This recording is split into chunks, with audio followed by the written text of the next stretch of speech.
moving to North Carolina and you want to know if that's a normal winter to expect, all right, first of all, North Carolina has 100 counties and is ginormous. So Western North Carolina's winter looks far different than here in the Piedmont in Cabarrus County. And then the coast has its own winter too. So figure out where you're planning to land before you go doing your research. In Cabarrus County, I can tell you that what we are looking at right now shall officially be known as the Great Snowstorm of 26.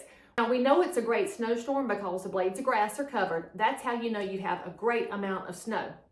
The second thing you need to know, no, you don't need to be driving in this. I don't care if you're from up north. I don't care if you have experience. Nobody needs to drive in this. You want to know why? The first responders have to be able to get around y'all. And they're southern too. So now you have to give space for first responders and make sure they can get to actual emergencies.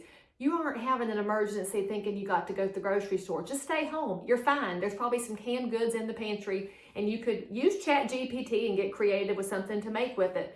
You should also know that if you come from up north, our stuff doesn't stay like this. It's going to turn into ice, and ice is a great equalizer that nobody can drive in. I did get tickled when I went to AutoZone this past week looking for a spark plug, and they were laughing about the fella who had come in looking for chains for his tires.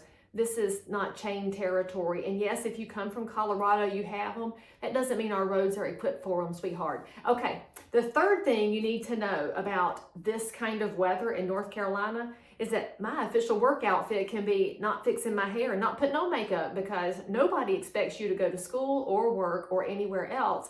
And thank heavens for the internet, you can actually work from home most of the time unless you're one of those first responders who has to get to work. So again, don't fix your hair, stay home and stay out of their way. The fourth thing you should know, if you move here, you can save yourself some money packing that snow thrower because you won't need it here except for once every 20 years or so. So that's going to take up space in your garage and you're going to forget about the gasoline in it, which will go rancid.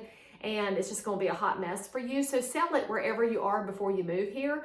You can bring your snow shovel, but really it's just going to sit in the corner of your garage and you won't be able to find it when it snows like this. And then the fifth thing you should know, our power might go out. And so it's really wise if you live on a well and septic like I do to make sure you have plenty of water to flush the commode because we have above ground power lines and that's just how it is. So if you comment on this about all the things we do wrong, that's fine, and I appreciate your input. But more importantly, if you're looking to move to North Carolina and you need to talk to a native who's an expert, you can call me anytime and I'll answer your questions. And if your area is not my area, I got great people who can help. In the meantime, if it's snowing where you are, enjoy the heck out of it and stay warm.